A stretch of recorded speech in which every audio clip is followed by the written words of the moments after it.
कहानी की शुरुआत होती है मैलरी नाम की एक लड़की से, जो कि एक पेंटिंग बना रही होती है। मैलरी प्रेग्नेंट है और कुछ ही दिन बाद उसका बच्चा पैदा होने वाला है। तभी उसकी बहन जेसिका आती है और मैलरी से कहती है कि तुमने टीवी पर न्यूज देखा है, न्यूज में कुछ अजीब सी खबरें दिखाई जा रही हैं। मैलरी जब न्यूज देखती है तो उसे पता चलता है कि रशिया में एक ऐसी बीमारी फैल गई है जिसमें इंसान अपने दिमाग पर कंट्रोल खो देता है और यह बीमारी उस इन्फेक्टेड इंसान को खुद की जान लेने पर मजबूर कर देती है। रिपोर्टर बताता है कि अब तक पूरी तरह से किसी को भी पता नहीं है कि यह एक बीमारी है या फिर कोई वायरस। बस अचानक किसी चीज को देखकर लोग अपने आप पे कंट्रोल खोकर बेरहमी से अपनी जान ले लेते हैं। न्यूज में बताया जाता है कि यह बीमारी लाखों लोगों में फैल गई है और अब यह बीमारी रशिया से दूसरी कंट्रीज में भी फैल रही है। लेकिन मैलरी इस न्यूज को इग्नोर करके जेसिका के साथ अपनी प्रेगनेंसी चेकअप के लिए हॉस्पिटल चली जाती है। वहाँ डॉक्टर उसे खुशखबरी देती है कि बच्चा बिल्कुल ठीक है और जल्द ही वो माँ बनने वाली है। ये सुनकर मैलरी खुश हो जाती है और वापस घर लौटने लगती है। लेकिन हॉस्पिटल से निकलते वक्त मैलरी की नजर एक लड़की पर पड़ती है जो अपने सिर को जोर जोर से सामने के शीशे से मार रही होती है। ये देखकर मैलरी घबरा जाती है और जल्दी जाकर जेसिका के साथ कार में बैठ जाती है। मैलरी जेसिका से कहती है कि जल्दी चलो, मुझे लगता है कि रशिया का वो खतरनाक वायरस यहाँ भी पहुंच चुका है। बाहर सड़कों पर लोगों में हलचल मच चुकी थी और लोग खुद को मारने लगे थे। जेसिका जल्दी से गाड़ी स्टार्ट करके तेजी से घर की तरफ गाड़ी को भगाती है, लेकिन अब हालात और बिगड़ते जा रहे थे। सड़क पर बहुत सारे एक्सीडेंट होने लगते हैं। ये देखकर मैलरी बहुत ज्यादा डर जाती है और तभी ड्राइव करते हुए जेसिका कुछ ऐसा देख लेती है जिससे उसकी आंखों का कलर चेंज हो जाता है। अब जेसिका अपने आप पर कंट्रोल खोकर कार की स्पीड बढ़ा देती है और सामने से आने वाली गाड़ियों से खुद का एक्सीडेंट करवाने लगती है। मैलरी उसे ऐसा करने से रोकती है पर जेसिका नहीं रुकती, जैसे किसी ने उसके दिमाग पर काबू कर लिया हो। और तभी कार एक दूसरी गाड़ी से टकराकर इनका एक्सीडेंट हो जाता है। लकीली इस एक्सीडेंट में दोनों बच जाती हैं और दोनों गाड़ी से बाहर निकल आती हैं। लेकिन इससे पहले कि मैलरी कुछ समझ पाती तभी वो देखती है कि उसकी बहन जेसिका एक ट्रक के सामने आकर अपनी जान दे देती है। मैलरी अपनी आंखों के सामने जेसिका की इतनी भयानक मौत देखकर बहुत ज्यादा डर जाती है। लेकिन हालात कुछ ऐसे थे कि उसे अपनी बहन की डेड बॉडी के पास जाने का टाइम भी नहीं मिलता। वो देखती है कि चारों तरफ लोगों में भगदड़ मची हुई है और मैलरी भी उन्हीं लोगों में शामिल होकर आगे की तरफ दौड़ने लगती है। लेकिन पीछे से उसे कोई धक्का देकर नीचे गिरा देता है। तभी एक औरत उसकी मदद करने आती है, लेकिन इससे पहले कि वो मैलरी को उठा पाती तभी उसे भी सामने कोई चीज दिखाई देती है और वो औरत भी जेसिका की तरह एक जलती हुई कार में बैठकर अपनी जान दे देती है। इसी बीच टॉम नाम का एक बंदा आता है। वो मैलरी को उठाकर पास के घर के अंदर ले आता है। इस घर में पहले से कुछ लोग मौजूद होते हैं और ये लोग भी अचानक से ये सब देखकर बहुत ज्यादा डरे हुए होते हैं। घर के अंदर मौजूद सभी लोग एक दूसरे से पूछते हैं कि आखिर क्या हो रहा है, पर किसी को कुछ पता नहीं होता। इसलिए ये लोग टीवी ऑन करते हैं। न्यूज में बताया जाता है कि बाहर कुछ ऐसी चीज मौजूद है जिसे देखते ही लोग पागल हो जाते हैं और खुद को मारने पर उतर आते हैं। रिपोर्टर बताता है कि यह वायरस पूरी दुनिया में फैल चुका है, इसलिए जो कोई भी इस वायरस से इन्फेक्टेड नहीं हुआ है उसे चाहिए कि वो अपने घर की सारी खिड़की दरवाजे बंद रखे और घर से बाहर निकलने की गलती बिल्कुल न करे। ये लोग जल्दी से घर की सभी खिड़कियां बंद कर देते हैं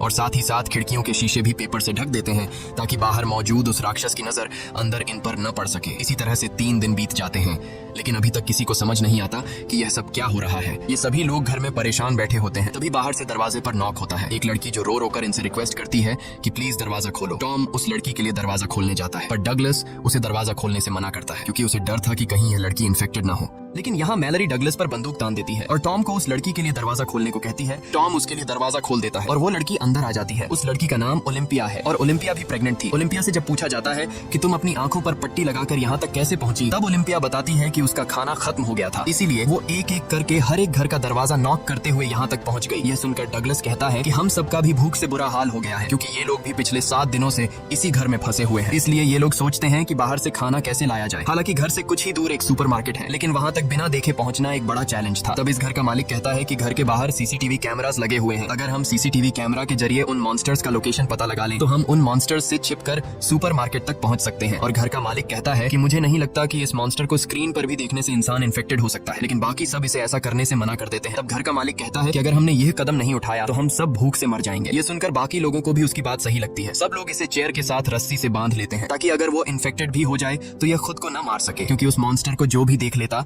वह खुद को मारने पर उतर आता है। इसके बाद बाकी लोग इसे यहीं पर छोड़कर दूसरे रूम में चले जाते हैं और ये बंदा स्क्रीन की तरफ देखने लगता है। कुछ देर बाद स्क्रीन पर हमें एक हवा का झोंका नजर आता है और हम देखते हैं कि उसके चेहरे के एक्सप्रेशंस बदलने लगते हैं। देखते ही देखते उसकी आंखों का कलर चेंज हो जाता है। कुछ देर बाद उस रूम से तेज चिल्लाने की आवाजें आने लगती हैं। यह सुनकर बाकी लोग भी उसके पास दौड़ कर आते हैं, लेकिन उनके पहुंचने से पहले ही घर का मालिक अपना सिर सामने के टेबल पर पटक कर खुद को मार देता है। यह सब देखकर वो लोग बहुत ज्यादा डर जाते हैं और उन्हें एक बात समझ आ जाती है कि इस मॉन्स्टर को चाहे स्क्रीन पर देख लो या फिर आंखों के सामने, ये आपको मारकर ही रहेगा। उसके बाद ये लोग मॉनिटर स्क्रीन को तोड़ देते हैं ताकि गलती से भी इन लोगों की नजर उस मॉन्स्टर पर न पड़ सके। इस तरह से एक दिन और गुजर जाता है और अब उनका भूख से बुरा हाल हो चुका था, इसलिए ये लोग सुपरमार्केट तक जाने का एक दूसरा प्लान बनाते हैं। टॉम कहता है कि हम जीपीएस का यूज करके कार के जरिए उस मार्केट तक पहुंचेंगे, जिसके बाद ये लोग कार के शीशे पेंट से ढक देते हैं ताकि ये लोग न ही बाहर का नजारा देख सकें और न ही बाहर से कोई उन्हें अंदर देख सके। जिसके बाद 5 लोग जीपीएस की मदद से गाड़ी लेकर बाहर निकलते हैं और धीरे धीरे बिना आगे की सड़क नजर आए जीपीएस की मदद से आगे बढ़ते हैं। यहाँ हम देखते हैं कि पूरा शहर वीरान हो चुका है। चारों तरफ सड़क लाशों से भरी पड़ी है। कुछ दूर आगे जाने के बाद कार तेजी से वाइब्रेट करने लगती है। कार के सेंसर से पता चलता है कि कार को चारों तरफ से उन मॉन्स्टर्स ने घेर लिया है, लेकिन टॉम हार नहीं मानता और गाड़ी को आगे बढ़ाता है। और जैसे तैसे करके ये लोग स्टोर तक पहुंच जाते हैं, जहां पर ये लोग अपनी आंखों पर पट्टी बांधकर कार से उतरते हैं और स्टोर के अंदर पहुंच जाते हैं। अंदर आकर ये लोग सबसे पहले खिड़की दरवाजे बंद करते हैं और फिर ये लोग अपनी आंखों से पट्टियां उतार देते हैं। स्टोर में खाने पीने और जरूरत की तमाम चीजें मौजूद थीं, जिसे देखकर वे सभी बहुत खुश होते हैं और हर एक बंदा जितना हो सके उतना राशन इकट्ठा कर लेता है। यहाँ हम मैलरी और टॉम को देखते हैं जो एक दूसरे से बातें कर रहे होते हैं। टॉम एक अच्छा इंसान था और टॉम ने मैलरी की जान भी बचाई थी। उनकी बातों से हमें पता चलता है कि ये एक दूसरे को पसंद करने लगे हैं। इसके बाद ये दोनों भी खुद के लिए जरूरत की चीजें ढूंढने लगते हैं। मैलरी को एक पिंजरे में 3 बर्ड्स मिलते हैं जिन्हें वह अपने साथ रख लेती है और तभी स्टोर का दरवाजा कोई नॉक करता है, लेकिन ये लोग डर के मारे उस आदमी के लिए दरवाजा नहीं खोलते। तब वह आदमी रो रो कर रिक्वेस्ट करता है कि प्लीज दरवाजा खोल दो। अब इन लोगों को उस आदमी पर तरस भी आता है और उन्हें डर भी था कि कहीं यह आदमी इन्फेक्टेड ना हो, इसलिए ये लोग पहले से उस आदमी के लिए दरवाजे पर तैयार खड़े हो जाते हैं ताकि उन्हें अगर उस आदमी पर जरा सा भी शक हो कि यह इन्फेक्टेड है तो उसे मार देंगे। ये लोग जैसे ही उसके लिए दरवाजा खोलते हैं वह आदमी जबरदस्ती घुसने लगता है और कहता है कि ये मॉन्स्टर्स बहुत ही खूबसूरत है, तुम सभी को इसे देखना चाहिए। यह सुनकर ये लोग समझ जाते हैं कि यह आदमी भी इन्फेक्टेड है। अब उनके पास उस आदमी को बाहर निकालने का कोई रास्ता नहीं था, इसलिए चार्ली सबको बचाने के लिए उस आदमी को जोर से धक्का देकर बाहर धकेल देता है और खुद भी उसके साथ बाहर चला जाता है। बाहर वह बंदा चार्ली को बुरी तरह से मार देता है और चार्ली ने अपने साथियों की जान बचाने के लिए अपनी जान दे दी। यहाँ मैलरी नोट करती है कि जब वो मॉन्स्टर्स करीब हों तो बर्ड्स शोर करने लगते हैं और अब ये बर्ड्स उनके लिए एक बड़ा सहारा बनेंगे। उसके बाद बाकी बचे 4 लोग राशन लेकर वापस लौट आते हैं और उन सबको चार्ली की मौत का बहुत दुख था। अब रात हो जाती है और हम देखते हैं कि सभी लोग अपने अपने रूम में चले गए हैं और तभी बाहर दरवाजे पर कोई नॉक करता है। ओलिम्पिया को जब पता चलता है कि बाहर दरवाजे पर कोई है तो वो बिना सोचे समझे उस आदमी को घर के अंदर ले आती है, लेकिन तभी मैलरी उसे देख लेती है और उसे गन से शूट करने की धमकी देती है। यहाँ पर घर के बाकी लोग भी कमरों से बाहर निकल आते हैं और एक अनजान आदमी को देखकर ये लोग डर जाते हैं और ओलिम्पिया पर चिल्लाने लगते हैं कि तुमने इस आदमी को अंदर क्यों लाया। ओलिम्पिया कहती है कि मैं अकेले बाहर रह चुकी हूँ, मुझे पता है कि अकेले बाहर रहना कितना मुश्किल है, इसीलिए मुझे इस आदमी पर तरस आकर मैंने उसे अंदर लाया। और यहाँ ये आदमी जिसका नाम गैरी है वो बताता है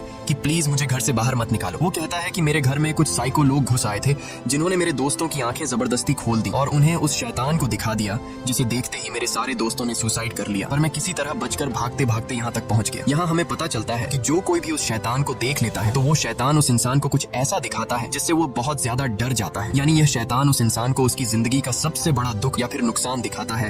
ये दुख इतना गहरा होता है कि वो सह नहीं पाता और अचानक बहुत ही ज्यादा डिप्रेशन में जाकर वो इंसान खुद को मार देता है। यहाँ गैरी कुछ और बातें भी बताता है। वो कहता है कि उन साइको लोगों की आंखों पर पट्टी नहीं थी बल्कि वो उस शैतान को देखकर खुश हो रहे थे। गैरी की यह बातें सुनकर हमें पता चलता है कि वो शैतान उस इंसान को नहीं मार पाता जो अपनी जिंदगी में पहले से बहुत ज्यादा दुखी होता है, क्योंकि वो पहले से ही अंदर से टूटा हुआ होता है। इसलिए वो इंसान जो पहले से अपनी जिंदगी डिप्रेशन में गुजार रहा हो उस पर शैतान की इस चाल का ज्यादा असर नहीं होता, बल्कि शैतान उसे अपना गुलाम बना लेता है ताकि इंसान के रूप में रहते हुए ये लोग और इंसानों का शिकार कर सकें। अब क्या गैरी भी उस शैतान का एक पपेट है या फिर इन्हीं की तरह एक आम इंसान, ये तो हमें आगे पता चलेगा। यहाँ सब लोग गैरी को घर में रहने की इजाजत दे देते हैं, लेकिन डगलस को गैरी पर बिल्कुल भरोसा नहीं होता और वो गुस्से में गन लेकर उसे बाहर निकलने की धमकी देता है। पर तभी पीछे से शर्ला आकर डगलस को सर पर किसी चीज से मारकर बेहोश कर देती है और सब मिलकर डगलस को दूसरे कमरे में बंद कर देते हैं और गैरी सबका शुक्रिया अदा करता है। उसके बाद अगले दिन अचानक मैलरी और ओलिम्पिया दोनों को एक साथ लेबर पेन्स शुरू हो जाते हैं। टॉम और शर्ला उनकी मदद करते हुए दोनों को ऊपर के कमरे में ले जाते हैं, लेकिन गैरी नीचे ही रहता है और उसकी हरकतें भी कुछ अजीब सी होने लगती हैं। वो शैतान की